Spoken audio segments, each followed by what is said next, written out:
इसकी मेन वजह यह है कि डॉक्टर साहब का आप लोगों के लिए प्यार और आपका डॉक्टर साहब के लिए प्यार, ये एक मिसाल है कि अगर प्यार ना होता तो शायद डॉक्टर साहब आपके पास 2-3 बार नहीं आते। तो आपका प्यार जो है वो डॉक्टर साहब को बार बार यहाँ लाता है। साथियों, ये लड़ाई जो है ये सच और झूठ के दरमियान है। आपने देखा कि जो भी जिनको भी हमने जिताया तो हमें लालच, झांसे और ये झूठे वादे के अलावा हमें कुछ नहीं मिला। यही मिला, कभी उन्होंने कुछ कहा, कभी उन्होंने कुछ कहा। आज लड़ाई बेरोजगारी पे है, महंगाई पे है और आज का युवा। साथियों, हमारे बनी के अंदर ही कितने बच्चे जो हैं MA BEd हैं। बड़ी मुश्किल से अपने बच्चों को माँ बाप जो है एक तालीम देता है।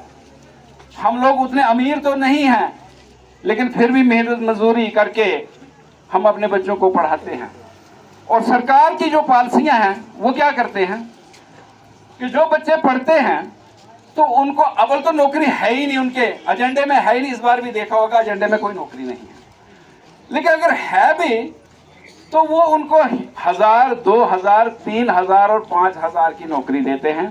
तो मैं कहना चाहता हूं कि अगर घर में उसमें बुजुर्ग माँ बाप हैं और भाई हैं, बहनें हैं, तो साथियों वो 2-3 हजार से वो अपनी फ्यूचर को कैसे आगे तक ले जाएगा, ये आप बखूबी जानते हैं।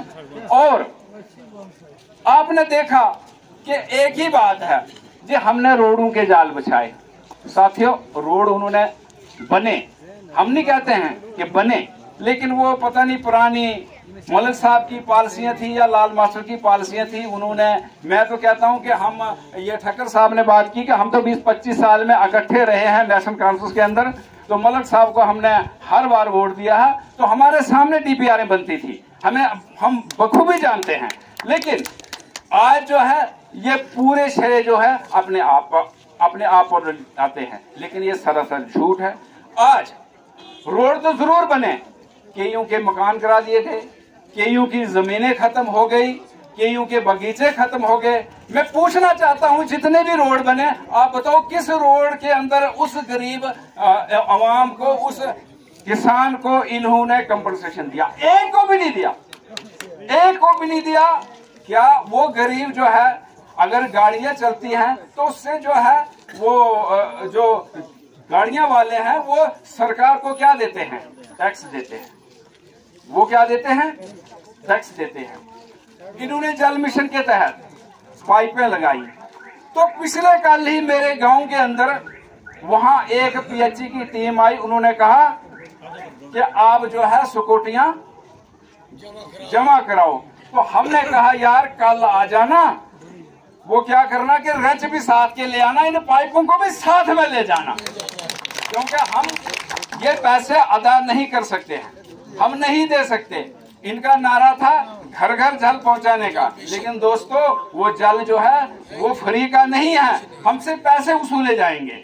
तो लिहाजा इसलिए मैं कहता हूं, ये जो है जब भी इलेक्शन आती है ये अपना तिगड़म लगाते हैं। कोई हिंदू करते हैं, कभी मुसलमान करते हैं, कभी मंदिर करते हैं, कभी मस्जिद करते हैं, अपनी जड़ निकाल लेते हैं और बाद में हमें पछताना पड़ता है। इसलिए डॉक्टर साहब एक सोशल वर्कर हैं। हम जानते हैं हमारे बीच ये 8-9 साल से कोटी चंडिहार के अंदर सर्विस कर रहे थे, तो हम जानते हैं कि कोरोना काल में भी इन्होंने लोगों की कितनी सेवा की है। आप सब जानते हैं, इन्होंने कैंप लगाए हैं, फ्री दवाइयां जो है लोगों के अंदर भेजी हैं।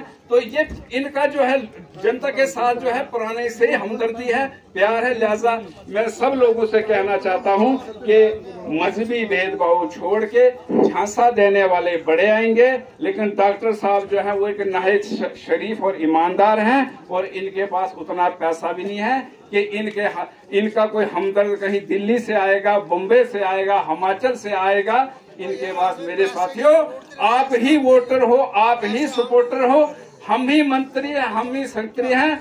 लिहाजा मेरी सबसे गुजारिश रहेगी कि डॉक्टर साहब को पहली तारीख को तारंज का बटन दबाकर इनको काबिज बनाएं। इन्हीं शब्दों से मैं इजाजत लेता हूं। खुदा हाफिज।